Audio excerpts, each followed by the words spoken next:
Hi, Dr. Ariane from the Movement Paradigm. Do you experience food sensitivities and triggers? Perhaps you might even have been told that you have a leaky gut or SIBO. Maybe you just have some type of chronic inflammation or chronic health condition and you're not really sure where to start in healing your gut. You know how important it is, you might have heard it. Let's dive into how you could do that.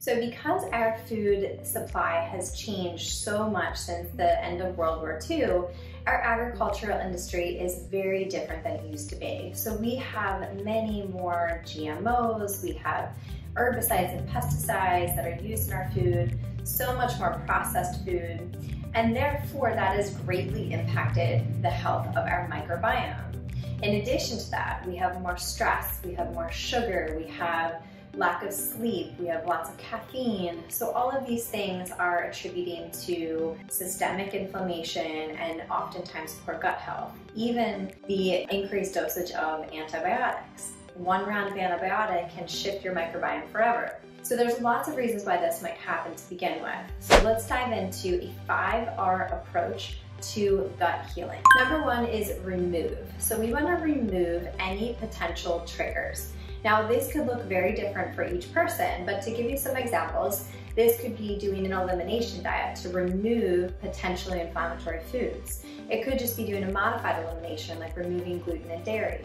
It could also be doing antibiotics or a botanical antimicrobial to eliminate some kind of infection like SIBO or something like that. It could also be removing stress. So if you're really maintaining a high stress lifestyle, it could be reducing that. You can't remove it, of course, but you can begin to manage and reduce the stressors in your life. So you want to really take and really ideally have a health professional help you during this process, but really look at all the things that are happening in your life, from sleep to stress to movement to relationships and social aspects, and look to see what are all the things that should be removed to stop contributing to this chronic stressor on your gut, right? So if we're trying to heal the gut, but all of these things are potentially causing inflammation, then we want to try to remove those. Number two is replace. So now that we removed all of these potential triggers,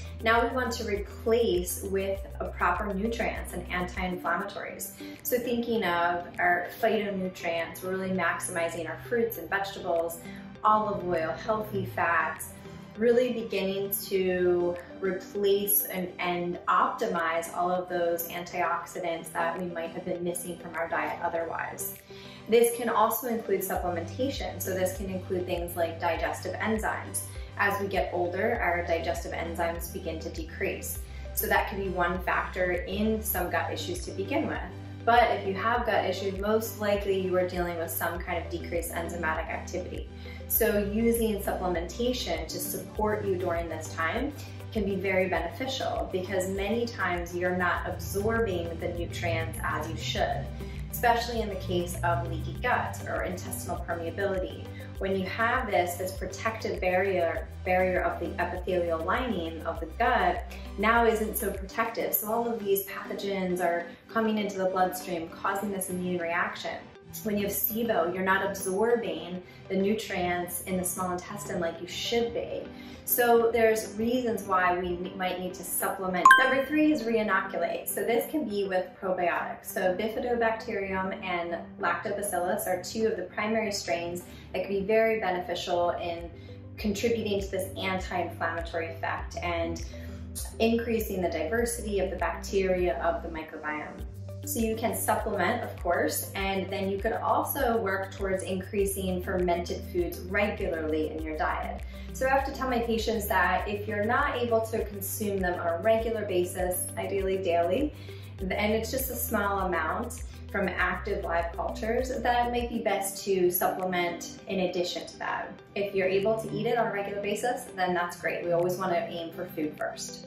Number four is repair. This is where it has been shown that specific nutrients as well as medicinal herbs have been very beneficial in healing the gut lining. Things like glutamine, about 14 grams per day, has been very beneficial in healing the epithelial lining of the gut. Things like licorice, things like even vitamin D, omegas, all of these things can be given to begin to really address the inflammatory aspect of it and bring your body back into balance. Number 5 is rebalance. This is where you want to look at all the aspects of your life, as we mentioned in the beginning, from sleep to stress to eating, and really begin to make the appropriate shifts to bring your body back into its most optimal state of well-being. This approach could look very different for each person. You do want to remember that. The timeline could look very different for each person, and all of these steps can overlap as well. You just want to get an idea of how you can begin to address truly healing your gut.